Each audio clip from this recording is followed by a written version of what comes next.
My Govanen, welcome to the Tolkien Lore Channel. I'm the Tolkien Geek, and somewhere in my last live stream, after it was published as just a regular video, somebody commented after the fact by the name of Matthew Gellis and asked if I could do a video on the destruction of Numenor and the problem of evil, because in Tolkien's world, of course, we're basically operating under more or less a Judeo-Christian assumption that Eru Iluvatar is the one good God.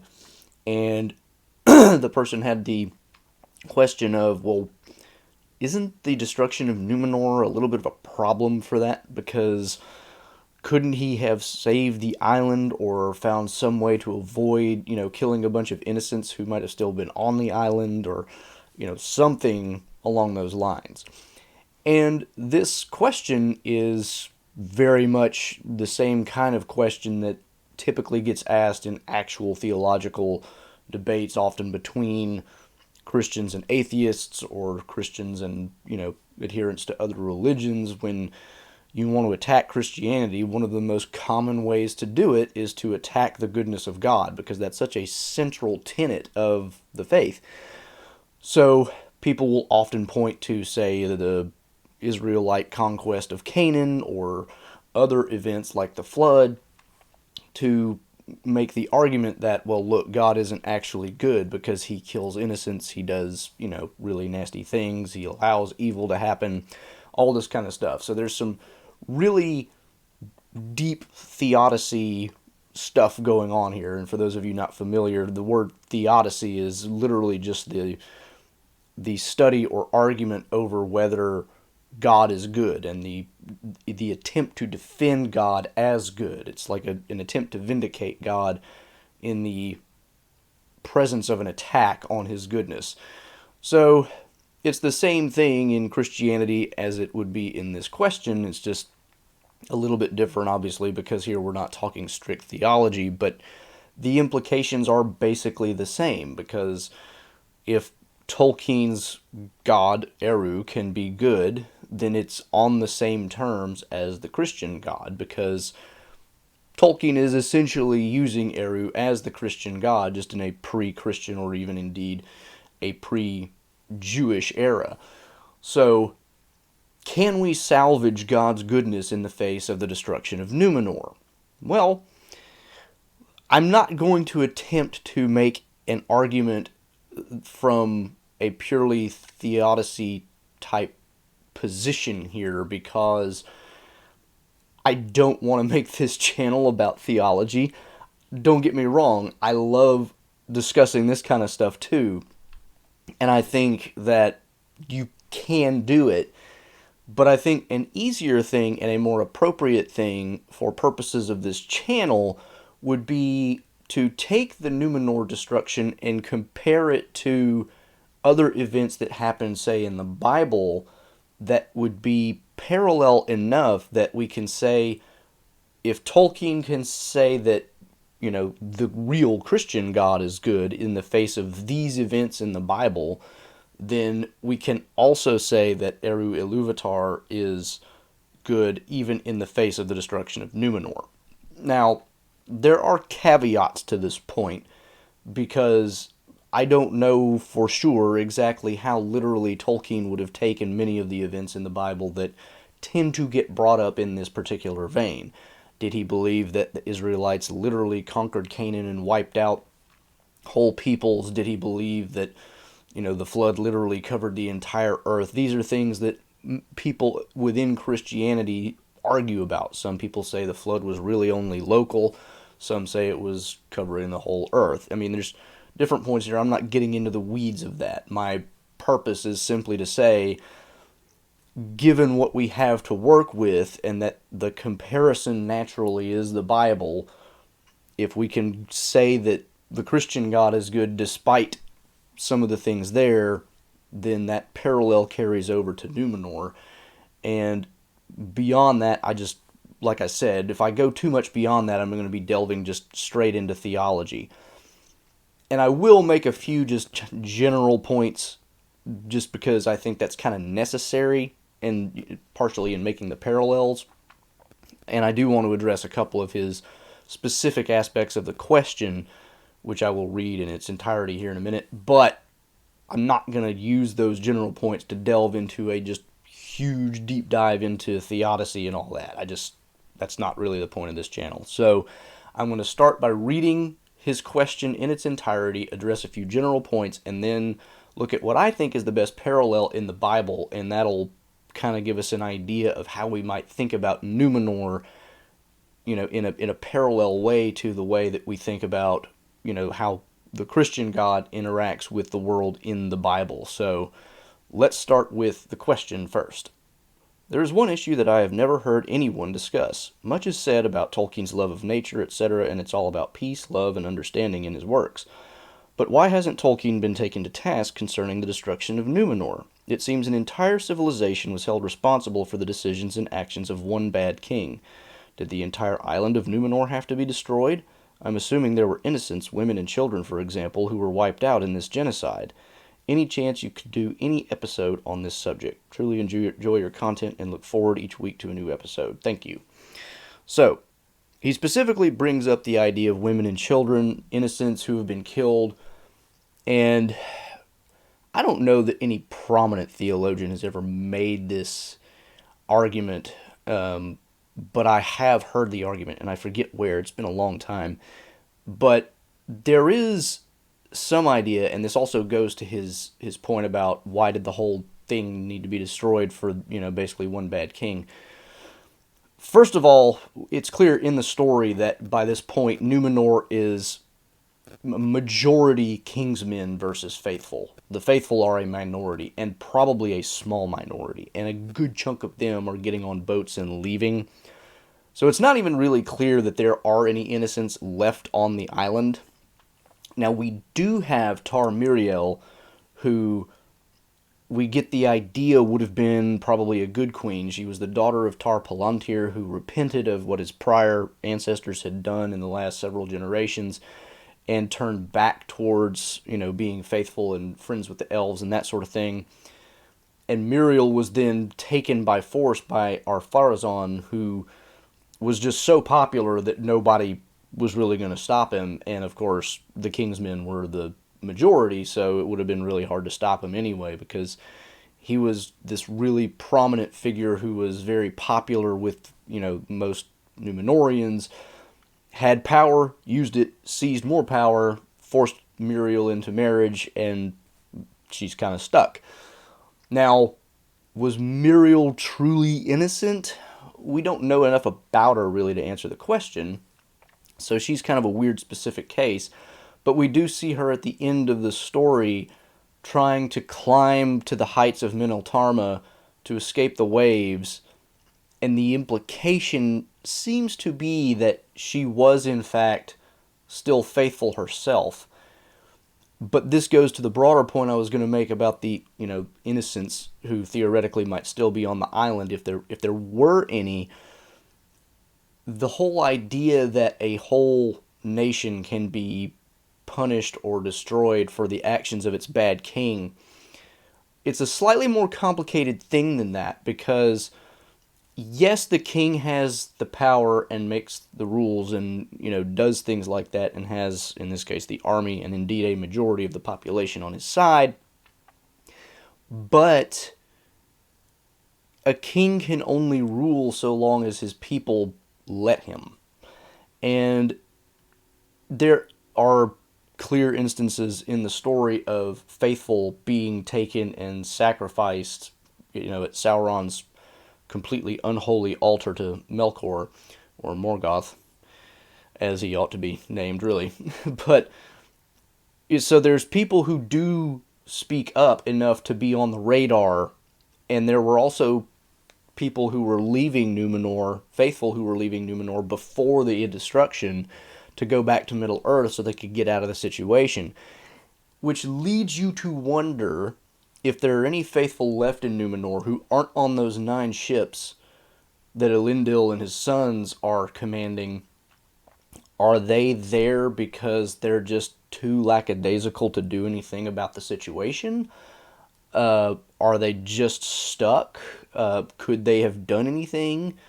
We don't really know, but the point I'm trying to get at here is it's hard ever to say that a person is just a pure innocent if you're not doing anything to either escape the situation or fight back. And if you were fighting back, you were probably sacrificed in Numenor. And if you were doing something besides that, you were probably trying to get off the island and go to Middle Earth. Anybody else, it would be difficult to say that we could for sure call them innocent, because at that point they're kind of complicit at least. And it, that gets tricky, but that's my point. It's always a little bit complicated. The idea that you can be merely an innocent in a situation where the ruler of a country is, completely detestable and going off the rails, and therefore ought to be resisted, or at least you ought to be defecting. If you're not doing either of those things, are you innocent, or are you just kind of going along to get along so you don't have to make yourself uncomfortable?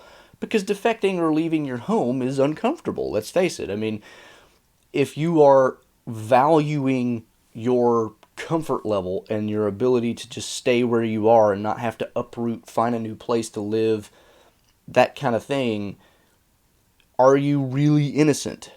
So there's an argument there that nobody left on the island was truly innocent. Now, again, caveats, there could have been people who literally were just stuck and who Sauron's minions hadn't gotten around to rounding up for purposes of sacrificing in the Black Temple.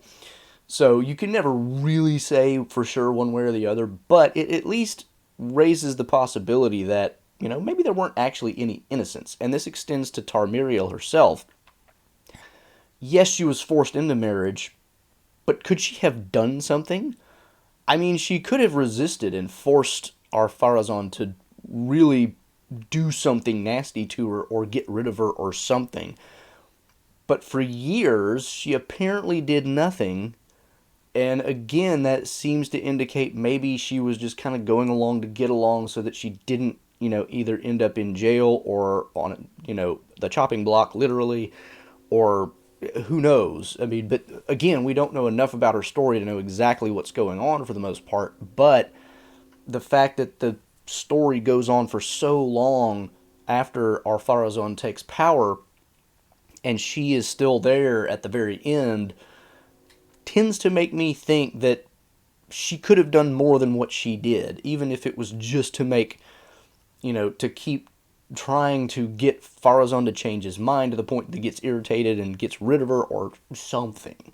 The fact that she is still there as queen at the end of the story makes me think that she was probably not doing as much as she should have. So all of those things kind of coalesce together there and make the point that just because you're a woman doesn't mean you're not, guilty. And as far as children are innocents by and large. Not all children are innocents, because you can have children who are, and often this is because they've been indoctrinated by their parents or the broader culture. Think the Hitler Youth in World War II, or, Hitler's Germany. So, depending on your age, even as a child, you could be not an innocent. And that gets trickier too, and that you can really delve into some serious Theodicy issues there. So I don't want to go too far.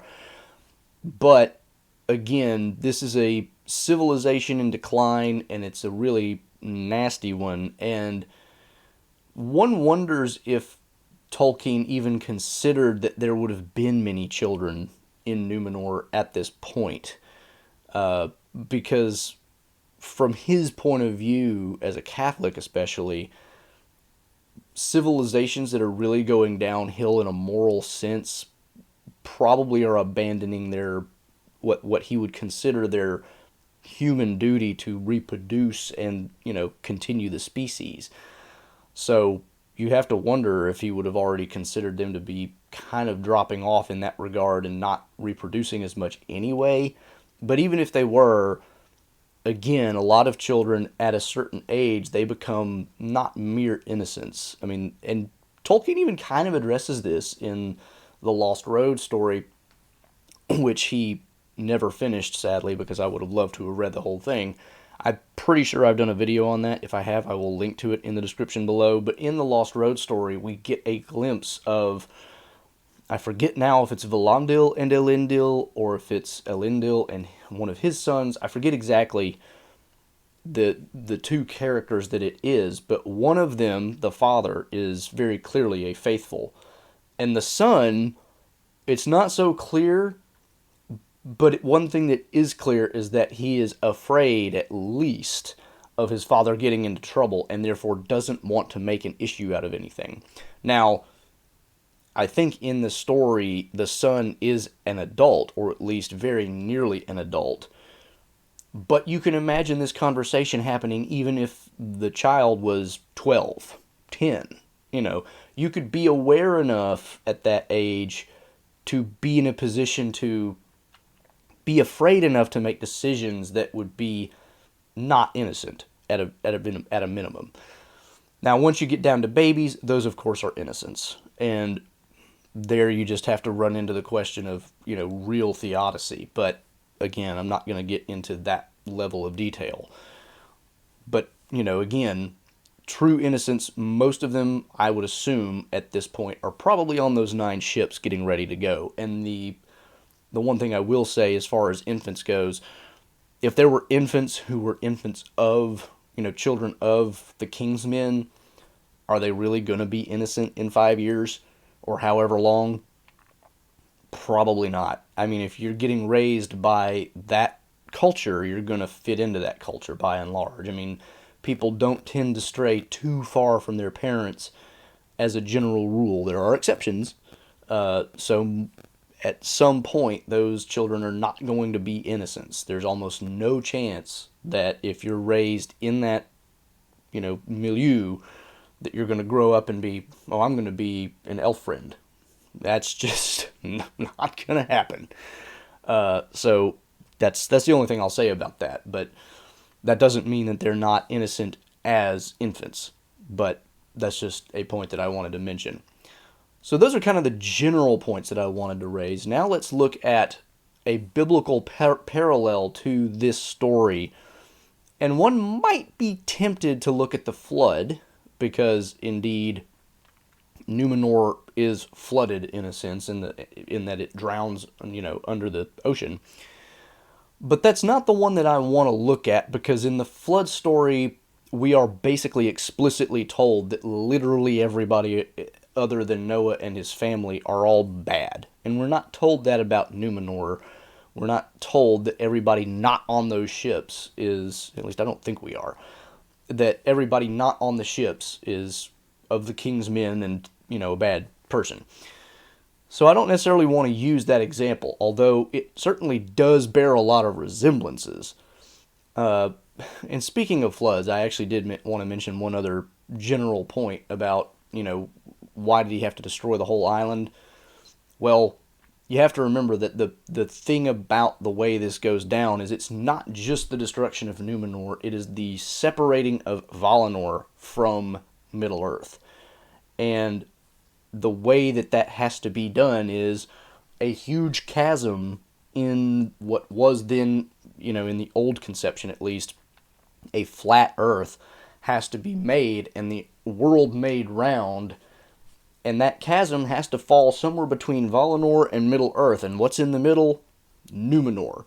So there's not really any getting around, sinking the island. And the reason that Valinor has to be separated, and this gets into the example that I do want to use, although it's kind of an odd example because it's not as destructive, is that the reason is you have to separate Valinor because the whole point was men can't be allowed to go there anymore, because if they are allowed, they will try. Numenor is not going to forget, that Valinor is over there and that they want to take the immortality that they think they can take by taking the land.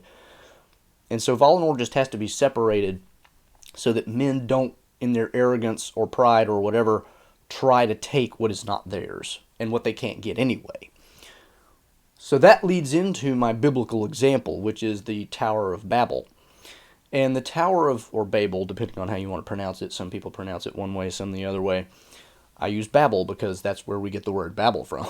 At any rate, the Tower of Babel is in that sense a very similar scenario, because what happens in the Bible, for those of you not familiar, at one point prior to this incident, everybody on earth spoke the same language, which, makes sense. You're starting from Adam and Eve, and everybody literally is descended from them. They're all going to speak one language. There's no reason they would all come up with different ones. So everybody speaks the same language, and they're all kind of together, and they get this idea in their heads that we're going to build a tower that goes all the way to heaven.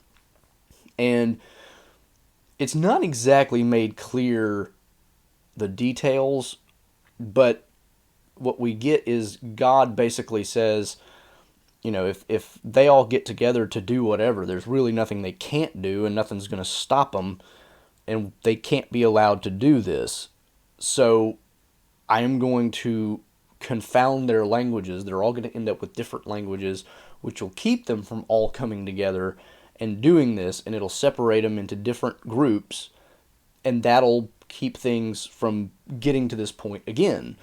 That part is not made explicit, but that is kind of the implication, that, once you have multiple people groups with different languages that can't communicate with each other, that's going to prevent them from ever coming together as one group and doing something this arrogant, prideful, they're trying to reach beyond their scope. And so this parallels the Numenor story in some really interesting ways, because it's essentially the same thing. The men of Numenor are trying to reach for immortality and what, not exactly heaven, but paradise in a sense, which is kind of what the men at the Tower of Babel were doing. They were trying to build a tower all the way to heaven, presumably to kind of become gods. I mean, what? Obviously, there's not a whole lot of point in building a building that's just so high that you get all the way to heaven just to do it. Why would they do it? Well, I can think of two reasons. One, you want to go to where God is so you can kind of become a god yourself. Or just for the sheer arrogance and, self-aggrandizement of it, just to show how awesome you are. Neither of which are good motives. So once you have that going on, the whole idea here is, in both situations, you have a civilization that has grown so powerful and has grown so corrupt that it wants to basically seize, deification or immortality or whatever for itself, and is going to do that unless something stops it. And in the case of the biblical story, God stops it by preventing them from cooperating, by changing all their languages and forcing them to kind of separate. And as a result of that, of course, if you look through history, what happens is people groups with different languages and different cultures fight wars, and people die and stuff like that. They don't cooperate very well for the most part. In the Numenor story, it's kind of a combination of the Tower of Babel plus the flood, and you get the destruction of the island. But in both cases, the point is, we can't allow, this kind of thing to happen again. Men have to be prevented from getting that advanced and that, whatever, and being able to approach or make incursions on places or ideas that they really don't have any business with. And in that, in Middle Earth, that means Valinor. So the Numenorians have to be permanently separated from their ability to travel to Valinor, and the only way to do that is to, divide Valinor from off of Earth, turn Earth into a sphere, and that means Numenor is going to sink because it's in the middle of that ocean where the giant chasm gets created, and it just by physics falls into the ocean. So as a result, it's flooded, and therefore that there is that parallel to the flood of Noah. But I find the Tower of Babel way more thematically kind of connected to the Numenor story, because ultimately it's about the same thing.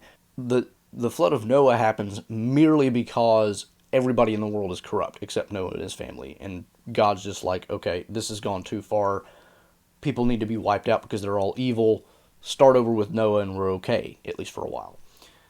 Whereas the Tower of Babel is very specifically because of something very like what the king of Numenor and the king's men wanted, which was to reach beyond what they're really allowed to have, try to get something that was not theirs, never meant to be theirs, and God therefore steps in to set up permanent barriers to that thing ever happening again. So it's a really much more, I don't want to say theological exactly, but thematic parallel, because the reasoning for God's response in both cases is very much the same. Now, the Tower of Babel doesn't result in wholesale destruction of peoples and that sort of thing, but like I mentioned earlier, what it does lead to is you no longer have everybody in the world cooperating all together for the same purpose. You get lots of wars, and in wars, innocent people die, and this is what happens. Now, did God know that when he divided their languages? Well, presumably, because the whole point was to get them to not cooperate.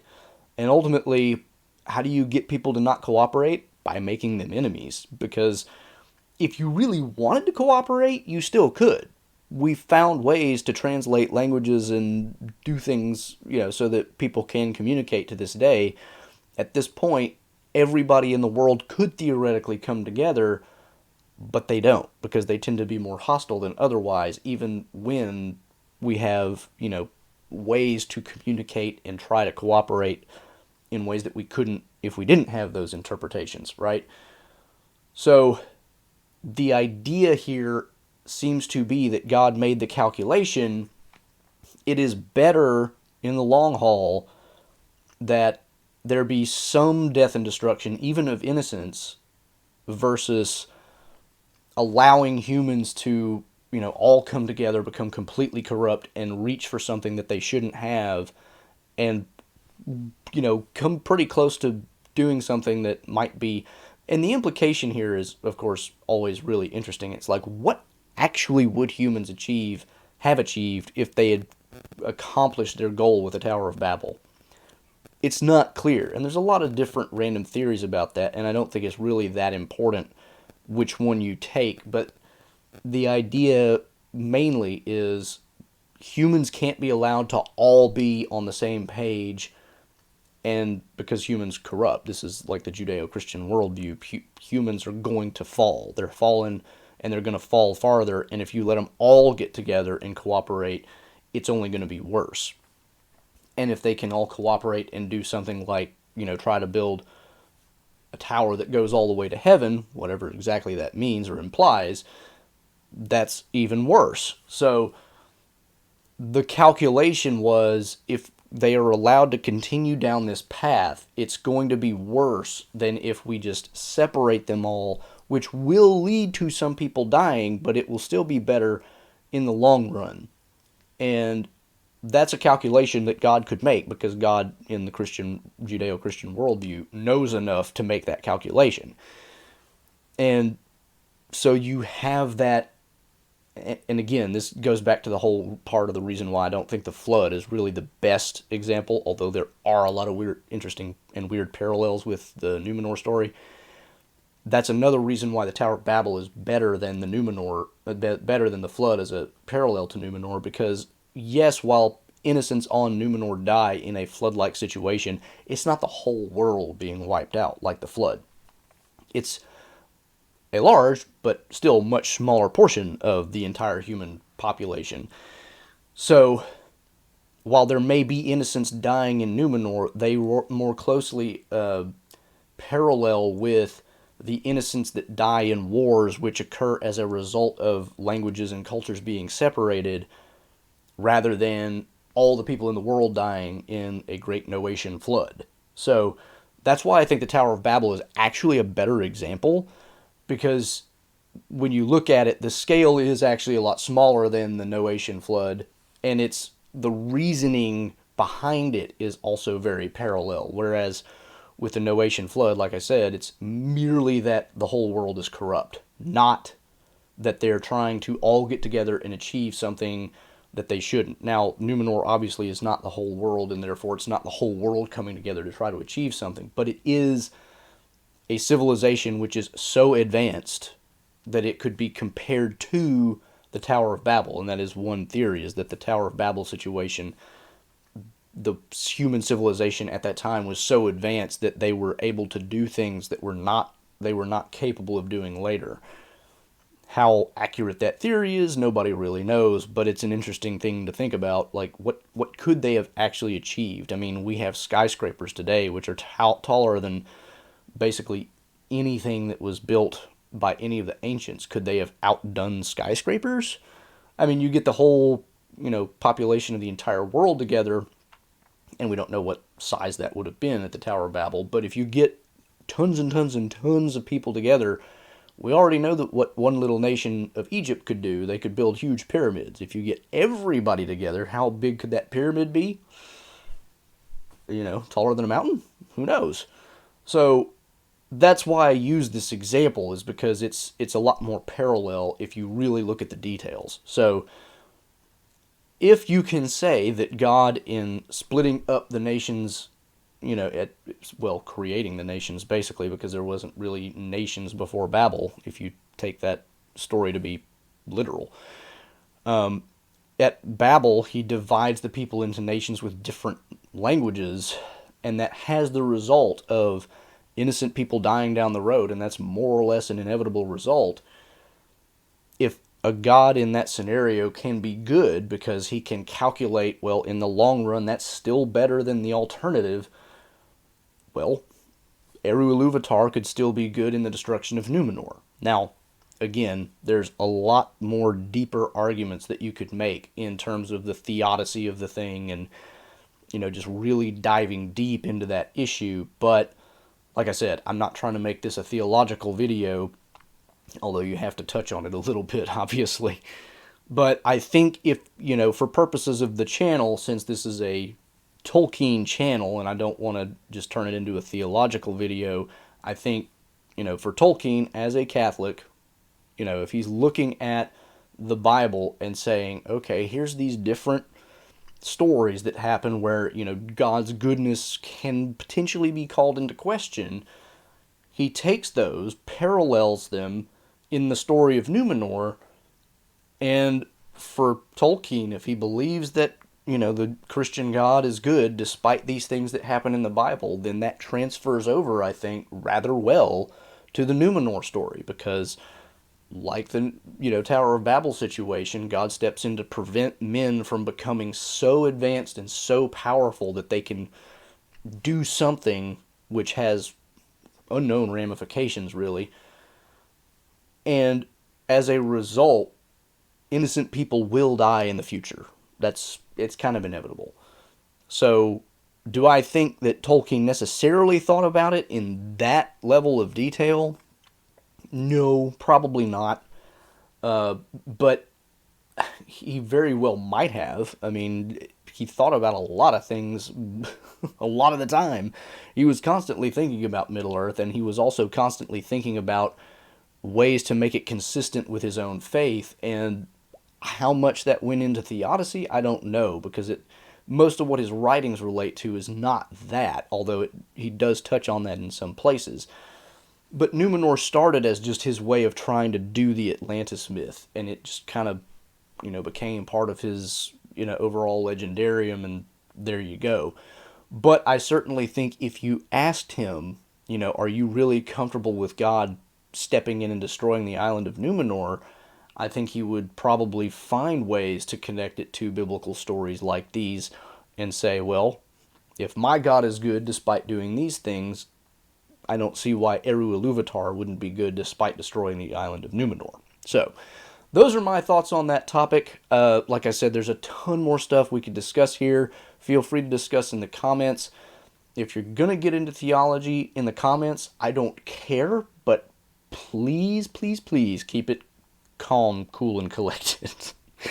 Because I know that can lead to really, really heated stuff. So don't don't turn that into a flame war. Don't turn that into anything nasty. Please keep it very intellectual and very, even keeled if you're going to get into it. Preferably stay in, the realm of talking about Tolkien and how we can kind of just look at this from a Tolkienian lens, keeping in mind that, of course, some of that means the theology that he himself adhered to in, Catholicism.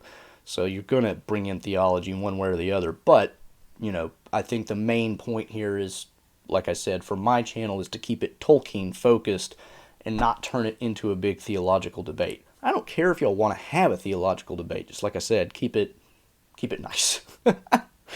That said, if you enjoyed the video, please do give it a like, share it around. This is a fascinating topic, I will say. So, I'm glad it was suggested, and it just took me longer to get to it because I was out sick, as most of you probably know. But, I do enjoy the topic, so I'm glad it was raised. So if you also enjoy it, like I said, give it a thumbs up. Subscribe if you want to catch all my future content. Click that bell icon to make sure you don't miss anything. You can find my support links, alternate platforms, and social links in the description below. Follow me on Twitter for occasional Tolkien-related trivia questions. And until the next time, I'm the Tolkien Geek, signing out for the Tolkien Lore Channel. Namaste. Thanks to all the channel supporters, especially Elf Friends, PA Brew News, Nathan DeFore, Paul Leone, and Oleg Gregg.